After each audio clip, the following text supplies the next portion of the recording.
Friends, I don't stand here alone, obviously. This is a team effort on all levels, and I am blessed with a very small staff, but we make it happen. And we get along. I mean, some congregations, who knows what's going on in the back rooms, but we like each other. It's really amazing. There's no behind-the-scene drama here. Now, I work with extraordinary people, Becky and Nathan Bliss. Chris Foley makes everything happen, as you know. Shelley Hedrick has guided our religious school to success, and I've already acknowledged Joyce in our incredible leadership of our congregation, our officers, and our board. And I very much appreciate Daniel Morrell, who has guided our Religious Services Committee with great dedication and grace. But I feel it's essential, and I haven't done it before, but I just want to do it. I want to recognize two extraordinary families that have made what we do here tonight possible. First, Ann Baum and Kenny Baum of blessed memory. 7 years ago, Becky and Nathan Bliss materialized out of heaven. And Kenny and Ann understood immediately that the Blisses could do what they could do to enrich our congregation. And through their generosity, rooted in a deep love of music and of our congregation, Ann and Kenny have made it possible to bring Becky and Nathan to our congregation. The Blisses have been transformational figures in our congregation, and without Kenny and Ann's support, it would not have happened. Thank you. And second, Bobby Epstein. Where is Bobby? Bobby, can you hear me? I'm not, you know something, I'm not going to say this if you can't hear it. Bobby Epstein and Jackie Epstein of blessed memory. The Epstein family created a rabbinic endowment, a rabbinic chair, which contributes yearly to the salary of the rabbi. It reflects their love of Judaism and of the New Reformed Temple, and Bobby has a unique reverence for Jewish life, especially the centrality of synagogues in Judaism. He likes coming to synagogue. God bless him. And for the record, it is great to know that I'm going to be paid every month. Neither one of these families is looking for recognition. They do what they do because their Jewish values guide them. Judaism matters to them. But from my vantage point, from our vantage point, it's a mitzvah to recognize the good. It's called Hakarat HaTov. We all thank these two families for the good that they have done for the New Reformed Temple. Applause is inappropriate during services, but since I'm the rabbi, I am making an important exception.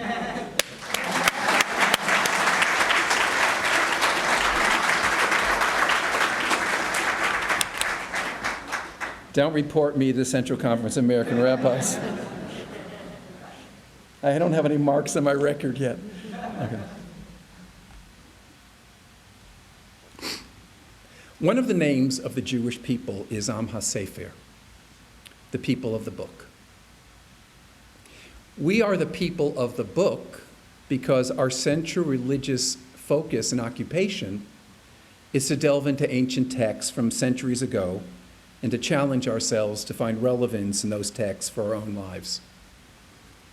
And a Jewish home traditionally displayed its book collection as the most prominent place in the entire home.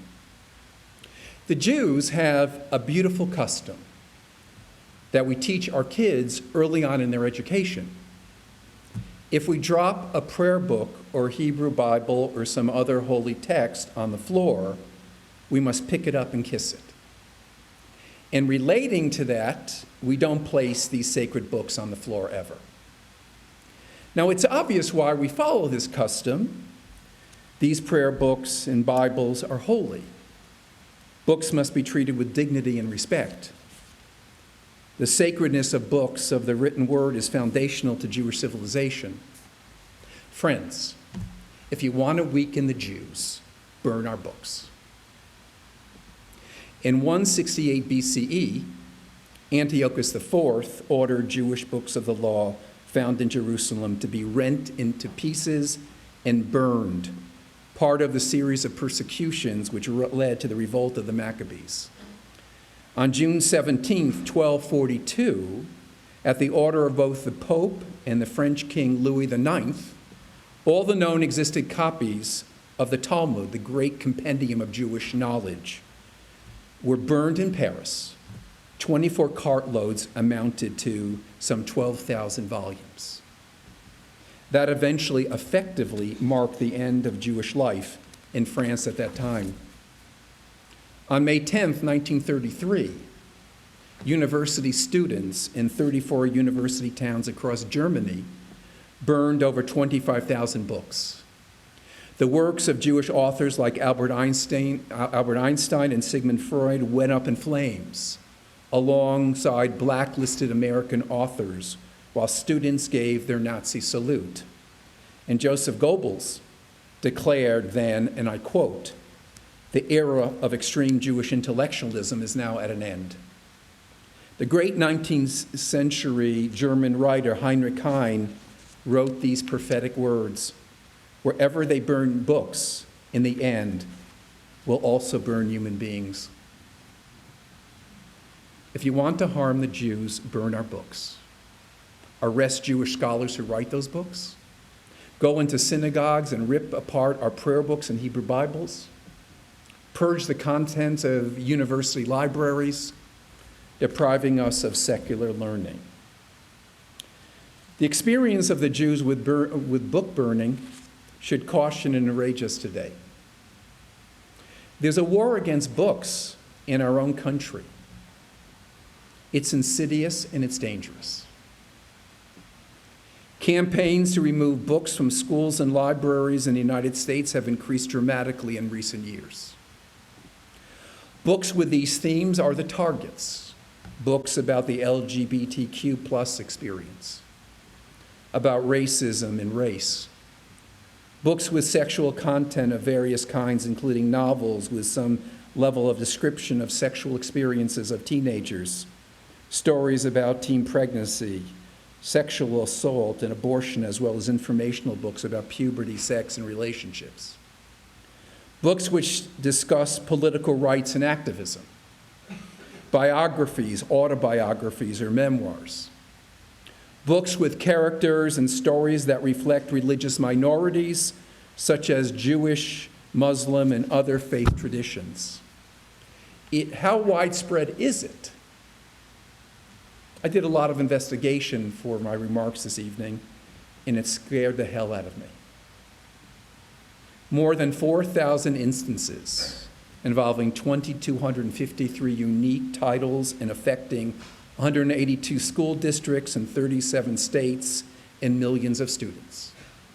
Texas, Florida, Missouri, Utah, and South Carolina are major hotbeds of book banning. So how bad is it in Missouri? Missouri Law SB 775 was passed this year.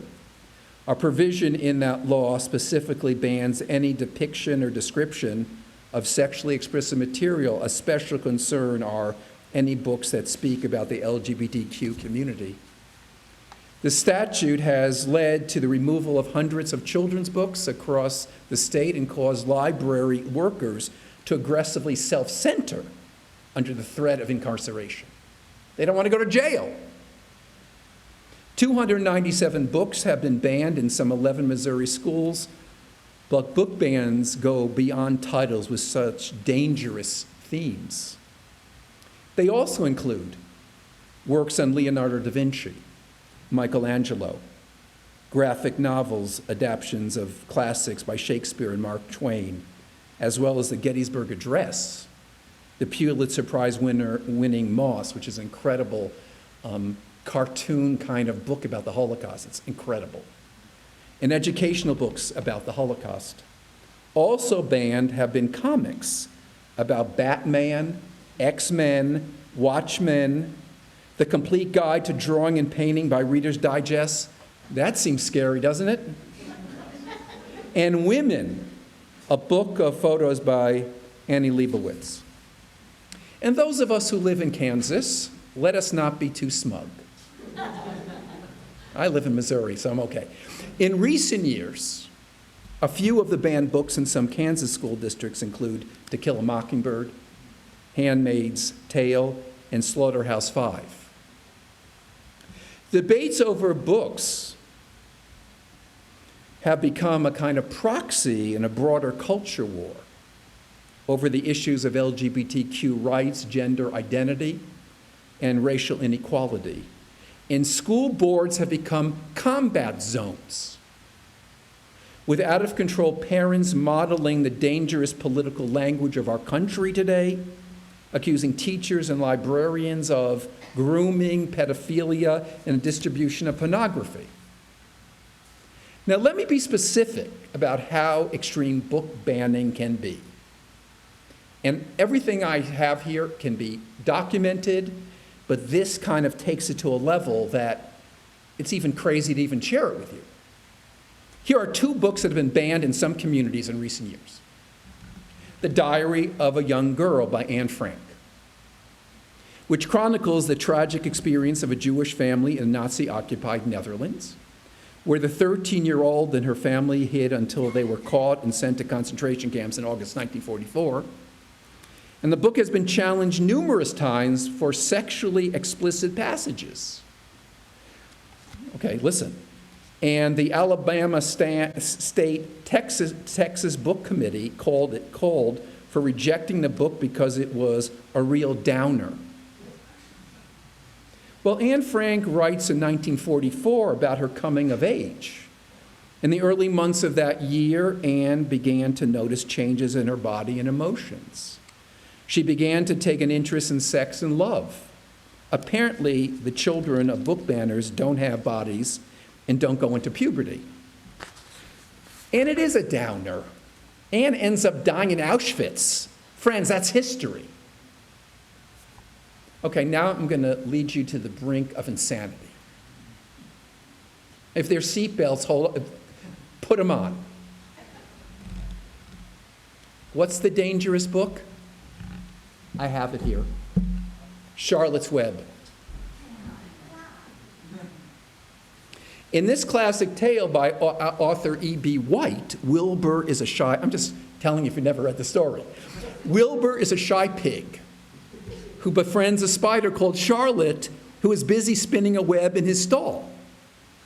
It all sounds very innocent, but parents of one school district in Kansas disagreed due to the fact that the book featured talking animals, which must be the work of the devil. And some other parents felt that only humans should have the ability to speak. I'm in a generous mood. Who wants a copy of this Charlotte's Web? It's so dangerous. I bought it just for this occasion. I haven't even opened it, but I really want to corrupt somebody this evening. No, you're already so corrupted, we can't do it. Who back here wants real corruption? Charlotte's Web. Charlotte's. Have you read it?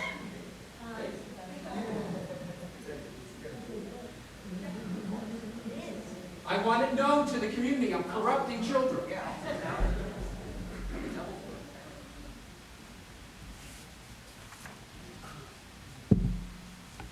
What do books do that threaten people? They open our world. They open our eyes. They transform us. They expose us to things that are not part of our sheltered lives. They feed our fantasies about other realities. They nurture imagination.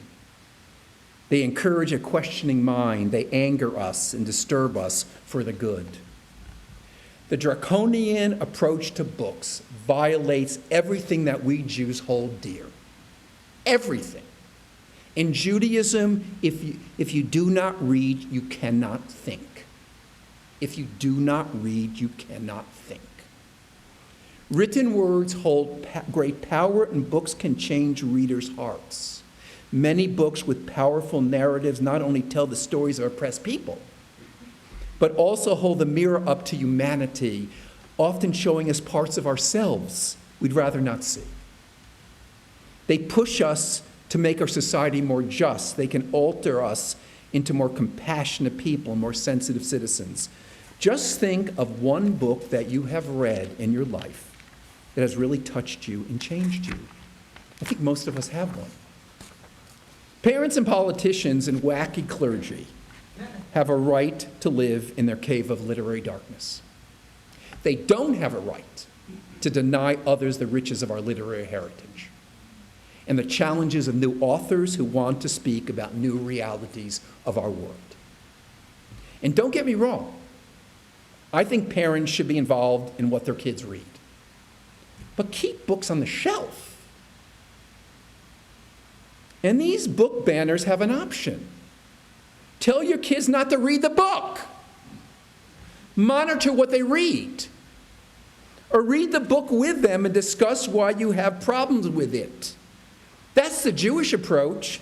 Discuss, disagree, learn, grow, evolve. Discuss, disagree, learn, grow, evolve. Is that so difficult? Is it so hard that a parent might have to read a book and discuss it with their children, or they want to ban reading altogether? Judy Blume, the author of books including Are You There, God? It's Me, Margaret, wrote, I believe that censorship grows out of fear. And because fear is contagious, some parents are easily swayed. Book banning satisfies their need to feel in control of their children's lives. This fear is often disguised as moral outrage. They want to believe that if their children don't read about it, their children won't know about it, and if they don't know about it, it won't happen. And if the book banners are not fought, where does this lead? Let us dread this possible dystopian future. And increasing restrictive attacks on what can be present in libraries and classrooms, intensifying censorship of school curriculums through the standards of religiously motivated agents of ignorance. In Florida, it's dangerous to teach slavery and to teach it that it's bad. Congressional hearings where authors are accused of corrupting the innocent, of being un-American. It happened this week in the Senate Judiciary Committee. The censorship of all books, some secret court instituted to approve the books that will be allowed to be published.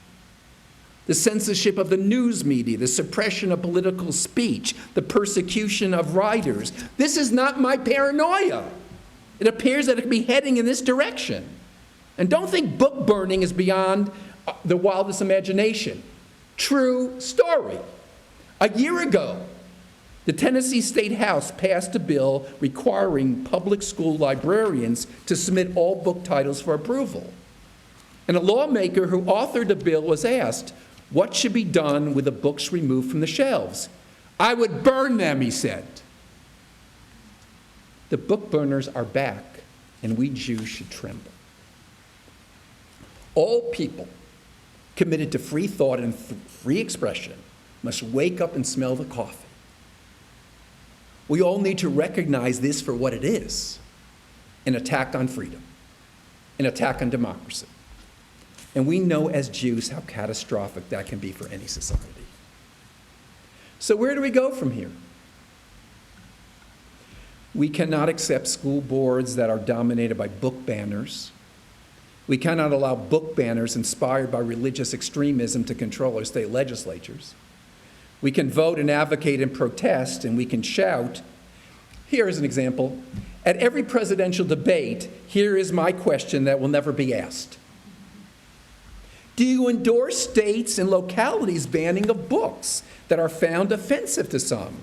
And if you do, what book should be banned? Can you imagine real candidates being asked that question? I think some of them would faint. We need to promote the reading of books. Only 14% of students say they've read for fun every day, down 3% from 2020 and 13% since 2012. Let's give books as presents, making books available, supporting local booksellers and libraries, buying books that might be on the banned list, and donating to schools and libraries. And we're not powerless. This is one of the great examples. And this person might get my vote as for president. And if she doesn't get your vote, you're out of here. Are you familiar with Dolly Parton's Imagination Library? Yes. Inspired by her father, who couldn't read, she started this in 1995 for children in her county. Today, she gives away 2 million free books each month. And she has given away in total 213,859,527 books. And this is what she says. She's got my vote for president. She really does. This is look what she says. She said, when I was growing up in hills of East Tennessee, I knew my dreams would come true. I know there are children in your community with their own dreams. They dream of becoming a doctor or an inventor or a minister. Who knows, maybe there's a little girl whose dream is to be a writer and a singer. The seeds of these dreams are often found in books, and the seeds you help plant in your community can grow across the world. Friends, what is book freedom about? It's about liberty. It's about a right of people to have their own opinion. It's the freedom to decide, the freedom to express differences, the wisdom to see commonality and come to compromise. Now, the New Reformed Temple, we're in good shape. We already do a lot on our part relating to books. Our members are readers. I love hearing their conversations about the latest book they're reading. Our members are committed to teaching reading at Operation Breakthrough as digit tutors. We have a new active book reading group spearheaded by Martha Gershon. We study Torah seriously each week on Shabbat morning. But I have a suggestion. How should we respond to these book banners and book burners? How do you think we should do it? We respond by reading a book. And since we are a synagogue and Jews have been targeted victims of book repression, let us, each of us, read a Jewish book by the end of the year. And of course, I have suggestions. And what's good about these books is that all of them are 100 pages or less. So don't tell me you don't have time. Okay. And Nathan, you're reading one of these books. I don't know why I said that, but I liked it. Can I pick which one?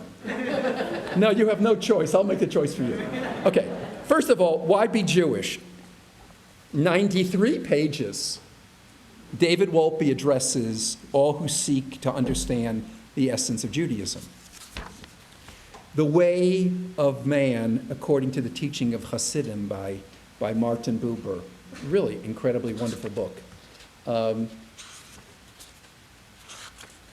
41 pages. That's not a strain. Judaism's 10 Best Ideas, a brief guide for seekers. Arthur Green, who's the great teacher of Neo-Hasidism in the world. This book is 92 pages. And The Sabbath, Abraham Joshua Heschel, literally 100 pages. One of them. And I'm going to harass people. I've decided it's going to be one of my harassments of the year. Really. It's really important that we do this. Banners can't stop us. We are, after all, the Am HaSefer. We're the people of the book. Books are our weapons. Books are our protest. We will respond to those closed-minded terrorists. People have often wanted to burn Jewish books. We live in a society where freedom to read is under attack, and we all need to take a stand. What a powerful statement that we can make that our temple, that we still believe in books. We will fight back with books. We proclaim that this is our response to literary oppression and the closing of the American mind. Books are dangerous, yes, because they shake up the world. And that is what the world needs from the Jews, to shake it up. Let us fight for books, and let us fight for freedom. Shana Tova.